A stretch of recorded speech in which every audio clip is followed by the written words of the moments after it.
Hello SPS Astrology lovers, this is Shankar Pratap Singh and you are watching SPS Astrology। दोस्तों, आप सभी को दिवाली की बहुत बहुत बधाइयाँ और भगवान आपको इस साल बहुत सारी खुशियाँ दे, बहुत सारा धन दे, बहुत सारी तरक्की दे, ताकि जीवन में आप लोग जो भी हासिल करना चाहते हैं वो इस साल भगवान आपको दे। और जो आगे का साल है 2024 का, उस साल में भी आप बहुत ज़्यादा तरक्की करें और भगवान की ब्लेसिंग आपके साथ रहे।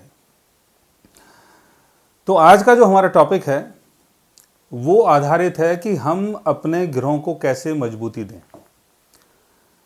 क्योंकि ज़्यादातर ये देखा गया है कि जब भी हम किसी का बर्थ चार्ट देखते हैं, कुंडली देखते हैं, तो उसमें बहुत सारे ग्रह बहुत कमज़ोर होते हैं, वीक होते हैं, कंबशन में होते हैं, रेट्रोगेशन में होते हैं, कई बार राहु शनि केतु के साथ होते हैं और कई बार हम उनका उपचार भी करते हैं। कई बार बहुत सारी ऐसी चीज़ें भी करते हैं कि ताकि जो ग्रह हैं वो अच्छे तरीके से फल देना शुरू कर दें। लेकिन अक्सर ये देखा गया है कि जो भी प्लेनेटरी पोजीशन होती है वैसा हमें जीवन में कई बार चीज़ों को एक्सपीरियंस करना पड़ता है।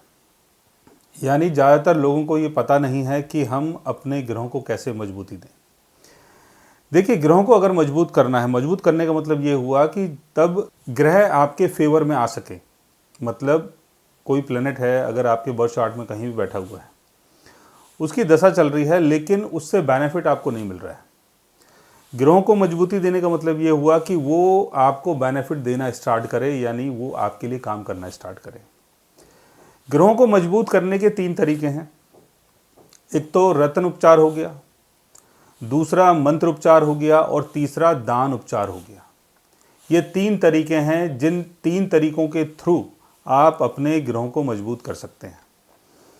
अब इसमें अगर कोई ग्रह अपने डेबिलिटेशन में है, कोई ग्रह अपने डेबिलिटेशन में है तो उस ग्रह से संबंधित चीज़ों का दान करना शुरू कर दें। कोई ग्रह अगर अपने एग्जिलिटेशन में है यानी उच्च का है तो उन ग्रहों का दान आपको नहीं करना है। लेकिन अगर वो ग्रह कंबस्ट हो जाते हैं या रेट्रोगेशन में चले जाते हैं, मतलब उच्च के ग्रह तो हैं लेकिन कंबस्ट हो गए हैं, रेट्रोगेशन में हैं, राहु शनि केतु के साथ प्लेस्ड हैं, तो उनका आप मंत्रों के द्वारा या रत्न के द्वारा उनका उपचार कर सकते हैं। यानी मंत्र के द्वारा, रत्न के द्वारा। अगर आप उनका रत्न पहनना चाहते हैं तो आपको पहले ये देखना है कि वो जो ग्रह है जिसका आप रत्न पहनना चाहते हैं, जिसको मजबूत करना चाहते हैं, वो आपके लगन के हिसाब से आपको सूट करता है कि नहीं करता है। अगर लगन के हिसाब से वो ग्रह आपका एनिमी है तब आप उसका रत्न भी नहीं पहन सकते हैं, लेकिन मंत्रों के द्वारा उसका उपचार कर सकते हैं। और कोई ग्रह अगर आपके फेवर में है, वीक पोजीशन में है, तो उसका रत्न भी पहन सकते हैं, उसके मंत्र का जाप भी कर सकते हैं। अगर वो अपने डेबिलिटेशन में है तो उससे संबंधित चीज़ों का दान भी आप कर सकते हैं।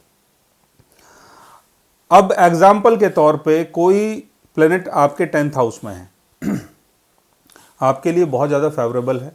यानी अगर आप पहले से ही उम्मीद लगा के बैठे हैं कि इसकी दशा चलेगी तो इस पीरियड में मुझे बेनिफिट मिलेगा, लेकिन वो पर्टिकुलर ग्रह किसी ऐसे ग्रह के साथ बैठा हुआ है जो उसका बेनिफिट नहीं उठाने देगा, तो उसका भी उपचार हमें करना चाहिए। जैसे कोई ग्रह अगर 10th हाउस में है, मान लेते हैं कि मंगल 10th हाउस में है और मंगल आपके लिए बहुत ज़्यादा योग कारक है, अच्छा प्लेनेट है आपके बर्थ चार्ट के हिसाब से, लेकिन मंगल की प्लेसमेंट केतु के साथ है और केतु मंगल की जो युति है बहुत ही ज़्यादा क्लोज है। तो उसमें क्या करना है आपको, उसमें अगर आप मंगल का उपचार करते हैं या मंगल का कोई रत्न पहनते हैं या मंगल की रेमेडी करते हैं, मंत्रों के द्वारा करते हैं या जैसे भी आप कर रहे हैं, लेकिन साथ साथ आपको यहाँ केतु की रेमेडी भी करनी होगी। केतु की रेमेडी करने के लिए आप पहले केतु की प्लेसमेंट को देखें कि केतु कौन सी राशि में प्लेस्ड है, केतु आपका ऊंच का है कि नीच का है, इन सब चीज़ों को देखना है। केतु से संबंधित चीज़ों का दान करके भी आप केतु की रेमेडी कर सकते हैं। बहुत सारे ऐसे उपचार हैं जहां पर केतु की रेमेडी करके आप अपने मंगल को स्ट्रॉन्ग कर सकते हैं और साथ में मंगल का जेमस्टोन भी आप पहन सकते हैं। इसके साथ साथ आपको एक चीज़ और भी देखनी है कि मंगल जिस राशि में प्लेस्ड है उस राशि के लॉर्ड की प्लेसमेंट कैसी है, क्योंकि जो भी आपको मिलेगा, यानी मंगल को जो भी वहाँ से मिलेगा उस राशि के लॉर्ड के हिसाब से मिलेगा। अगर राशि का लॉर्ड वीक पोजीशन में है, राशि का लॉर्ड कंबस्ट हो जाता है, रेट्रोगेशन में चला जाता है, या राशि का लॉर्ड मान लेते हैं कि शनि के साथ है, राहु के साथ है, केतु के साथ प्लेस्ड है, तो मंगल की दशा में भी आपको बेनिफिट नहीं होगा। तो इसके लिए आपको उस पर्टिकुलर राशि के लॉर्ड को भी स्ट्रॉन्ग करना है। अब वो जो पर्टिकुलर राशि का लॉर्ड है वो आपके लगन चार्ट के हिसाब से आपके लिए मैलेफिक है कि बेनिफिक है, इसको भी देखना है। अगर वो आपके लिए बेनिफिक है तब रत्नों के द्वारा आप उसका उपचार कर सकते हैं। अगर वो आपके लिए मैलेफिक है तब मंत्रों के द्वारा आप उसका उपचार कर सकते हैं। और अगर वो आपके चार्ट के हिसाब से मैलेफिक है लेकिन अपने डेबिलिटेशन में है तो उससे संबंधित चीज़ों का दान करके भी आप उसका उपचार कर सकते हैं। तो यहाँ पर आपको ये देखना है कि कोई प्लेनेट आपके बर्थ चार्ट में आपके लिए फेवरेबल है तो उसके मंत्रों का उपचार, रतन का उपचार, रतन के द्वारा आप उसको स्ट्रॉन्ग कर सकते हैं, दानवान के द्वारा स्ट्रॉन्ग कर सकते हैं। लेकिन अगर वो किसी मैलेफिक प्लेनेट के साथ बैठा हुआ है तो उसकी अलग से आपको रेमेडी करनी है, और साथ में जिस हाउस में उसकी प्लेसमेंट है उस हाउस के लॉर्ड की अलग से रेमेडी आपको करनी है अगर वो वीक पोजिशन में है।